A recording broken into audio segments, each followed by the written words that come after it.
बच्चों question number 7 में F x दिया हुआ है, आप देख लीजिए। और इसमें हमें all point of discontinuity check करना है। और बच्चों ये क्वेश्चन आपको बहुत डिफिकल्ट लग रहा होगा, लेकिन जैसे ही आप इस वीडियो को पूरा वॉच करेंगे ये क्वेश्चन आपके लिए बहुत ईजी हो जाएगा। तो चलिए इस वीडियो को पूरा वॉच कर लीजिए। सबसे पहले इसमें ये चेक करना है कि जो फंक्शन है वो किस पॉइंट के रेफरेंस में डिफाइन किया गया है। किस पॉइंट का रेफरेंस को मतलब यहाँ पर जरा देखें, -3 से लेस देन -3 से ग्रेटर देन। तो कुल मिला के यहाँ पर एक पॉइंट यूज किया गया -3। तो आपको ये नोट कर लेना है कि -3 का यूज हुआ है, इसमें रेफरेंस पॉइंट लिया गया है। साथ में एक है +3, तो +3 से लेस देन और +3 से ग्रेटर देन। तो ये -3 हो गया, ये आपका हो गया +3। तो यहाँ पर ये जो फंक्शन डिफाइन किया गया है वो दो पॉइंट के हेल्प से डिफाइन किया गया है, -3 और +3 के हेल्प से। तो बस आपको पहले ये करना है और नंबर लाइन पे इसको क्या करना है, प्लॉट कर लेना है। प्लॉट करने के बाद अब इसको जब आप पॉइंट ऑफ डिसकंटिन्यूटी चेक करें तो यहाँ पर देखें कहाँ कहाँ चेक करना है। एक आप -3 से लेस देन, ये जो पोर्शन ये लेस देन का -3 से लेस देन यहाँ पर चेक करना है। एक आपको -3 के ऊपर इसका पॉइंट ऑफ डिसकंटिन्यूटी चेक करना है और -3 से +3 के बीच में एक पॉइंट ऑफ डिसकंटिन्यूटी चेक करना है। साथ में +3 के ऊपर भी चेक करना है और 3 से ग्रेटर के लिए चेक करना है। ठीक है, तो ये 5 जगह चेक करना है। तो ये 1, ये आपका 2, 3, 4 और ये 5। ठीक है, राइट। तो ये जो पोर्शन है ये क्या है, x लेस देन -3, ये लेस देन का पोर्शन है। और इस साइड की अगर मैं बात करूं इधर, तो ये क्या होगा, x ग्रेटर देन 3। ठीक है, और ये पोर्शन क्या है, x लेस देन -3। ठीक है, और ये -3 से +3 के बीच का पोर्शन है और ये -3 एग्जैक्ट पॉइंट और ये +3। तो सबसे पहले हम x लेस देन -3 के लिए चेक करते हैं।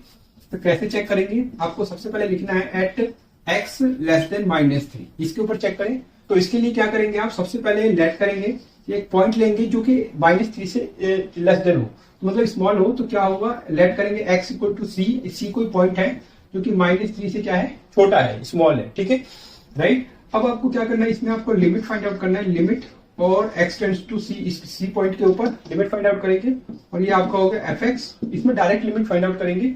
ठीक है, और ये क्या हो जाएगा जरा देखें, तो लिमिट हो गया ये आपका x टेंड्स टू c और यहाँ पर fx लेंगे। fx किसके लिए लेंगे, x लेस देन -3। तो x लेस देन -3 के लिए fx क्या है, तो ये है बच्चों मोड में x प्लस का 3। ठीक है, ये है। अब यहाँ पर क्या होगा, इसके बाद बच्चों को कंफ्यूजन होती है और बहुत सारे बच्चे इसमें गलती भी करते हैं। देखिए, इसमें एक चीज आपको याद रखना है कि मोड x जो है वो दो तरीके से डिफाइन किया जाता है। एक बार मोड x जो होता है वो प्लस का x होता है और एक बार मोड x -x होता है। इस तरीके से एक्सपेंड होता है। लेकिन ये कब होता है, ये होता है एक यहाँ कंडीशन क्या है कि x ग्रेटर इक्वल 0 और ये केस क्या है, -x जब x लेस देन 0। तो ये दो तरीके से इसको डिफाइन किया गया है। तो यहाँ पर आपको सबसे पहले क्या करना है कि यहाँ पर c, जो c है वो लेस देन -3, तो यहाँ पर पहले आपको c पुट कर देना है। तो ये मोड में c हो गया प्लस का 3 हो गया। तो यहाँ पर जो c है वो -3 से स्मॉल चल रहा है। तो -3 से स्मॉल मतलब नेगेटिव नंबर है, यानी 0 से लेस देन। तो 0 से लेस देन के लिए ये होता है -x। तो -x की जगह यहाँ पर क्या हो जाएगा, माइनस का c हो जाएगा, माइनस का c प्लस 3। तो इस तरीके से लिमिट का वैल्यू आ गया। साथ में अगर मैं इसका फंक्शन की बात करूं, fc की बात करूं, तो यहाँ पर फंक्शन देखना है कि लेस देन -3 के लिए तो फंक्शन ये वाला है। तो यहाँ पर मैं f(x) है, लेकिन fc फाइंड आउट करना है। तो यहाँ पर मुझे c लिखना होगा। तो ये हो जाएगा आपका मोड में c हो जाएगा प्लस का 3। ठीक है, अब ये जो मोड में c यहाँ पर जो होगा ये क्या होगा, अभी मैंने आपको बताया कि ये क्या होगा, माइनस का c होगा, क्योंकि यहाँ पर जो c है वो लेस देन 0 चल रहा है। तो 0 चल रहा है तो ये आपका -c प्लस 3 हो जाएगा। तो इस तरीके से आप देख लीजिए -c प्लस 3 ये फंक्शन की वैल्यू आ गई। अब चेक ये करना है बच्चों कि क्या लिमिट की वैल्यू और फंक्शन की वैल्यू क्या इक्वल आ रहा है। तो जी हाँ बच्चों, ये दोनों इक्वल आ रहा है। तो आपको लिखना है कि देयरफॉर ये क्या होगा, इट इज कंटिन्यूअस। ये कंटिन्यूअस होगा फॉर कहाँ के लिए बच्चों, ऑन x लेस देन -3। तो लेस देन -3 के लिए क्या हो जाएगा, कंटिन्यूअस हो जाएगा। और आप जब इसको सॉल्व करें तो आप यहाँ पर मेंशन भी कर लीजिए कि यहाँ पर ये कंटिन्यूअस आ रहा है इस पोर्शन के लिए, -3 से लेस देन के लिए। ठीक है, अब हम बात करेंगे एग्जैक्ट -3 के ऊपर। तो आइए उसे भी चेक कर लेते हैं। तो बात करते हैं एट x इक्वल टू -3। तो यहाँ पर आप देखिए x का वैल्यू पता है, तो आपको इसमें c लेट करने की जरूरत नहीं है। और जब भी आप एग्जैक्ट पॉइंट पे, एग्जैक्ट वैल्यू पे चेक करते हैं तो उसके लिए आपको left hand limit, right hand limit और वैल्यू ऑफ द फंक्शन तीनों फाइंड आउट करना होता है। तो हम लोग यहाँ पे फाइंड आउट करेंगे, क्या फाइंड आउट करेंगे। सबसे पहले तो मैं लिखूंगा यहाँ पर left hand limit x tends to -3 minus, और ये आपका fx। तो क्या होता है, ये लेफ्ट हैंड लिमिट के लिए ऊपर क्या लगाते हैं, माइनस लगा देते हैं इसी पॉइंट को लिख के। अब क्या करें, लिमिट x टेंड्स टू -3 और -3 माइनस का मतलब -3 से स्मॉल। तो -3 से स्मॉल के लिए fx देखेंगे। तो ये fx क्या है, मोड में x प्लस 3। तो यहाँ पर मैं लिख दूंगा मोड में x हो गया, ये प्लस का 3 हो गया। अब आपको क्या करना है, यहाँ पर ये -3 पुट करेंगे तो आप तो यहाँ पर ये -3 पुट कर दीजिए, तो माइनस का 3 हो गया, प्लस का 3। अब ये मॉड साइन क्या करता है कि माइनस को प्लस कर देता है, तो ये आपको हो जाएगा प्लस का 3 और ये 3, ये आपका 6 हो गया। तो ये लेफ्ट हैंड लिमिट आ गया। अब हम राइट हैंड लिमिट की बात करते हैं, तो आल्सो लिख देंगे, आल्सो राइट हैंड लिमिट। तो कैसे करेंगे, लिमिट x टेंड्स टू -3, और ये माइनस लेफ्ट हैंड लिमिट के लिए और ऊपर अगर प्लस राइट हैंड लिमिट के लिए ऊपर प्लस लगाते हैं, ठीक है। और ये आपको fx हो गया, ये आपका लिमिट हो गया x टेंड्स टू -3 प्लस, अब -3 प्लस मतलब कि x की जो वैल्यू है वो -3 से ग्रेटर है, तो -3 से ग्रेटर, क्योंकि ऊपर प्लस है, तो x जो है वो -3 से ग्रेटर, तो उस केस में fx क्या है, माइनस का 2x है। अगर x -3 से ग्रेटर है तो fx -2x है, तो हम यहाँ पर -2x लेंगे। अब हम क्या करें, -2x की जगह ये आपका -3 पुट कर दिया, टोटल आपका ये 6 आ गया। तो left hand limit 6, right hand limit 6 आ गया। अब अगर ये इक्वल आ गया तो आपको वैल्यू ऑफ द फंक्शन भी फाइंड आउट करना है, ताकि हमें पता चले कि कंटिन्यूअस है कि नहीं है। तो एंड करके लिख देते हैं फंक्शन की वैल्यू किसके ऊपर, -3 के ऊपर। तो फंक्शन इस समय क्या चल रहा है, एट x इक्वल टू -3 की बात कर रहे हैं, तो -3 x इक्वल टू -3, तो x इक्वल टू -3 के लिए फंक्शन मोड में x+3 चल रहा है, तो यही आपको लिखना है मोड में x+3। लेकिन यहाँ पर x नहीं लिखना है, यहाँ पर x की जगह -3 पुट करना है, तो ये आपका -3 हो जाएगा। तो ये आपका -3 यहाँ पुट करना है, -3, और ये आपका प्लस हो जाएगा, और ये 3, क्योंकि मोड क्या करता है, माइनस की वैल्यू को क्या कर देता है, प्लस में कर देते हैं। तो ये +3 और +3 टोटल वैल्यू आती है 6। तो देखेंगे क्या दोनों ये सारे इक्वल आ रहे हैं, तो सारे इक्वल आ रहे हैं, left hand limit, right hand limit और value of the function equal आ रहा है। तो आपको इसका मतलब क्या है, कंटिन्यूअस आ रहा है, तो आपको लिखना है कि देयरफॉर क्या होगा, इसका मतलब इट इज, ये जो होगा कंटिन्यूअस होगा, कंटिन्यूअस एट कहां पर, x इक्वल टू -3, ठीक है। तो यहाँ पर ये कंटिन्यूअस आ रहा है, इसका मतलब क्या है कि लेस देन के लिए कंटिन्यूअस है, और इस पॉइंट पे भी, यहाँ पर इस पॉइंट की बात करें, एग्जैक्ट पॉइंट पे भी ये क्या आ रहा है, यहाँ पर कंटिन्यूअस आ रहा है। अब हम तो -3 से +3 के बीच में चेक कर लेते हैं, तो आइए देख लेते हैं। तो देखें, अब हम कहाँ चेक कर रहे हैं, x की वैल्यू जो है वो -3 से +3 के बीच में चेक कर रहे हैं। तो यहाँ पर हमें क्या करना है कि इसके बीच में कोई भी एक पॉइंट लेना होगा, ठीक है, -3 और +3 के बीच में। तो देखिए ये -3 हो गया, ये आपका +3 हो गया, ये इसके बीच में कोई भी पॉइंट कहीं पर भी, तो ये कोई मान लीजिए पॉइंट है, और इस पॉइंट का हम क्या नाम देंगे, सी नाम है। तो ये जो पॉइंट है इसके हेल्प से हम चेक करेंगे। तो कैसे चेक करेंगे, इस केस में आपको सिर्फ लिमिट और वैल्यू ऑफ द फंक्शन, क्योंकि ये एग्जैक्ट वैल्यू नहीं है, नेट करना होगा। नेट कीजिए कि x जो है वो किसके इक्वल है, c, और ये जो है कहां से बिलोंग्स करता है, -3 से +3 के बीच में, इंक्लूडिंग मत करना, इंक्लूडिंग नहीं करना है आपको, ठीक है, राइट। तो x किसके इक्वल है, c, और c बिलोंग्स, ये आपने 11th में पढ़ा होगा, ये बिलोंग्स का साइन होता है -3 से +3 के बीच में। तो इसके ऊपर हम चेक करें, तो कैसे करेंगे, लिमिट फाइंड आउट करेंगे, x टेंड्स टू c, और ये आपका fx। अब आपको लिमिट लिखना है x टेंड्स टू c, और c fx कौन सा लेना है, -3 से +3 के बीच में, तो ये fx क्या है, -2x है, तो ये आपका हो जाएगा -2x हो जाएगा, ठीक है।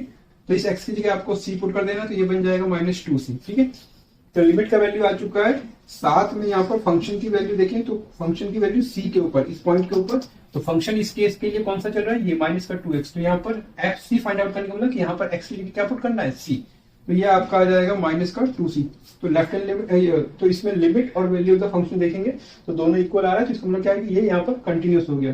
तो हम क्या कहेंगे, देयरफॉर अगर ये इक्वल है तो क्लियरली ये क्या होगा, इट इज कंटिन्यूअस, यहाँ पर ये कंटिन्यूअस होगा, कंटिन्यूअस होगा कहां पर, फॉर ऑल, सारे ऑल, और ये x बिलोंग्स कहां से, -3 से +3। तो अगर x इसके बीच में आता है तो ये क्या हो जाएगा, कंटिन्यूअस हो जाएगा। अब हमारे पास एक +3 का केस रह गया, और 3 से ग्रेटर के लिए, तो आइए हम इसको भी चेक कर लेते हैं, मतलब 4th नंबर के लिए। तो यहाँ पर भी हमने देखा कि ये कंटिन्यूअस आया, तो कंटिन्यूअस तीन जगह पहले हम लिख लेते हैं कि कंटिन्यूअस आया। अब हम 4th की बात करें, 4th का मतलब क्या है कि एट कहां पर है, एट x इक्वल टू 3, तो यहाँ पर जरा देखें तो ये +3 है, तो ये एग्जैक्ट पॉइंट है, यानी कि एग्जैक्ट वैल्यू, तो इसके ऊपर left hand limit, right hand limit और वैल्यू ऑफ द फंक्शन। तो कैसे करेंगे, left hand limit, limit x tends to 3 minus, और ये हो गया आपका fx, तो ये आपका हो गया लिमिट x टेंड्स टू 3, और ये क्या होगा 3 माइनस, तो 3 माइनस मतलब 3 से लेस देन, तो 3 से लेस देन, तो ये देखें x लेस देन प्लस का 3, तो उसके लिए क्या होगा, -2x है, तो यहाँ पर आपको लिख देना है फंक्शन क्या है, -2x है। फिर ये -2x की जगह यहाँ पर क्या पुट कर दें, तो ये आपको 3 पुट कर देना है, तो ये आपका हो जाएगा माइनस का 6 हो जाएगा, ठीक है, राइट। अब हमें क्या करना है, लेफ्ट हैंड लिमिट के साथ साथ राइट हैंड लिमिट ऑल्सो लिख दीजिए, ऑल्सो राइट हैंड लिमिट। तो x टेंड्स टू, यहाँ x टेंड्स टू क्या हो जाएगा, ये आपका हो जाएगा 3 प्लस, और ये आपका fx limit x tends to 3 plus, और 3 प्लस बोलो कि 3 से ग्रेटर, तो प्लस 3 से ग्रेटर, ये तो 3 से ग्रेटर, तो 3 से ग्रेटर के लिए 6x प्लस 2 है, तो इसको आपको लिख देना है 6x प्लस 2।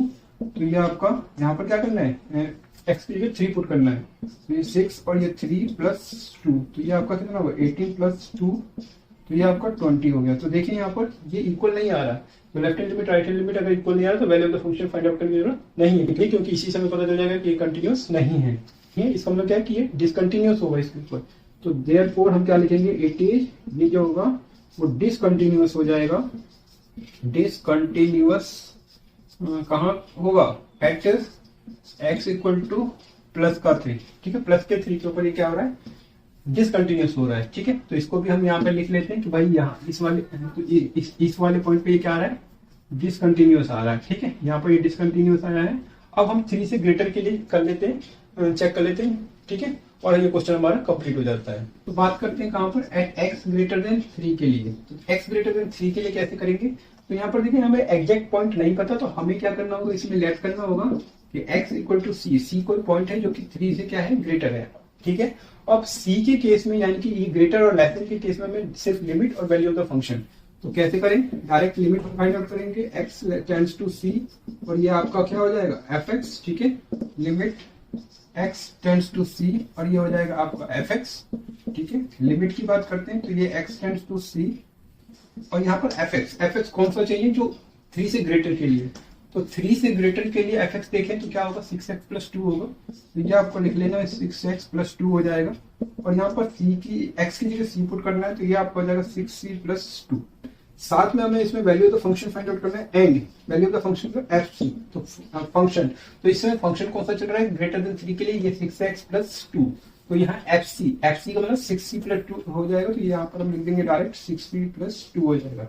चेक करेंगे लिमिट का वैल्यू और फंक्शन की वैल्यू क्या इक्वल है, तो जी हाँ इक्वल है, तो क्या हो जाएगा कि देयरफॉर क्या हो जाएगा, इट इज, यहाँ पर ये क्या हो जाएगा, कंटिन्यूअस हो जाएगा फॉर, कहाँ किसके लिए, फॉर ऑल, सारे ऑल x ग्रेटर देन 3, तो x ग्रेटर देन 3 के लिए क्या हो जाएगा, ये कंटिन्यूअस हो जाएगा, ठीक है। तो हमने क्या देखा कि यहाँ पर भी ये कंटिन्यूअस हो गया, तो हम चेक करेंगे कि ये हमें कहाँ कहाँ डिसकंटिन्यूअस मिला, तो हम देख रहे हैं कि सब जगह ये कंटिन्यूअस है, बस एक जगह ही ये डिसकंटिन्यूअस है, वो भी कहां पर, एट x इक्वल टू 3 पर, तो हम ये लास्ट में लिख देंगे हैंस, लास्ट में आपको लिख देना है कि hence f is only discontinuous, only discontinuous at, कहां पर ये है, x इक्वल टू प्लस 3, तो एट x इक्वल टू 3 पर ये सिर्फ डिसकंटिन्यूअस है, बाकी सभी जगह ये क्या है, कंटिन्यूअस है। तो उम्मीद करता हूँ स्टूडेंट आपको समझ में आ गया होगा, अगर फिर भी कोई डाउट है तो आप कमेंट कर सकते हैं, ठीक है, और कमेंट करके मुझसे पूछ सकते हैं। साथ में आप लोग जरूर कमेंट करें कि ये वीडियो आपको कैसा लगा, अच्छे से समझ में आया कि नहीं आया, ठीक है, और अगर वीडियो अच्छा लगा तो प्लीज वीडियो को लाइक करना, और चैनल पे पहली बार आए तो प्लीज चैनल को सब्सक्राइब कर लेना।